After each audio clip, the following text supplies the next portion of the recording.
మన రాష్ట్ర పండుగగా గుర్తింపబడిన జగ్గన్న తోట ప్రబల తీర్థం కోసం తెలుసుకుందాం. రాజా జగన్నాథ మహారాజుకు శివుడి కలలో కనిపించి తనకు తీర్థం జరిపించారు. ఆజ్ఞాపించడంతో జగ్గన్న తోటలో ప్రభలతో ఈ తీర్థాన్ని నిర్వహించారు. అందువల్ల దీనికి జగ్గన్న తోట ప్రబల తీర్థంగా పేరు వచ్చింది. దేశం నలుమూలల నుండి లక్షలాది మంది ప్రజలు తీర్థం దర్శించుకోవడానికి వస్తారు. అంతేకాక ఈ ప్రబల తీర్థానికి రిపబ్లిక్ డే పరేడ్ లో కూడా ప్రత్యేక స్థానం లభించింది. సుమారు 17వ శతాబ్దం 400 సంవత్సరాల చరిత్ర కాలం నుంచి ఈ తీర్థం జరుగుతుంది.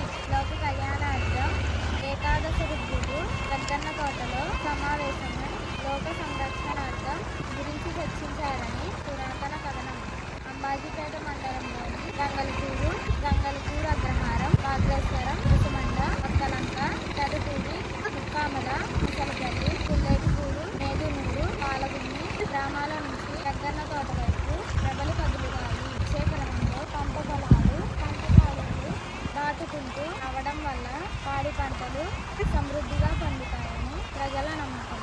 జీవన విధానంలో ఆధునికత ఇంతగా పెరుగుతున్న సాంప్రదాయం మరియు ఆచారం ఇంకా నిలిచి ఉన్నాయని చెప్పే మంచి ఉదాహరణ జగ్గన్న తోట ప్రబల తీర్థం. సంక్రాంతి రంగవల్లులకు ఆధ్యాత్మికత ఆనందంతో మరింత ఆనందాన్ని ఇస్తుంది. ఈ ఉత్సవం ఈ ఏకాదశ రుద్రుల కరుణా కటాక్షం మనందరిపై ఉండాలని కోరుకుంటూ ఈ విద్యా మందిర్ స్కూల్, అంబాజీపేట.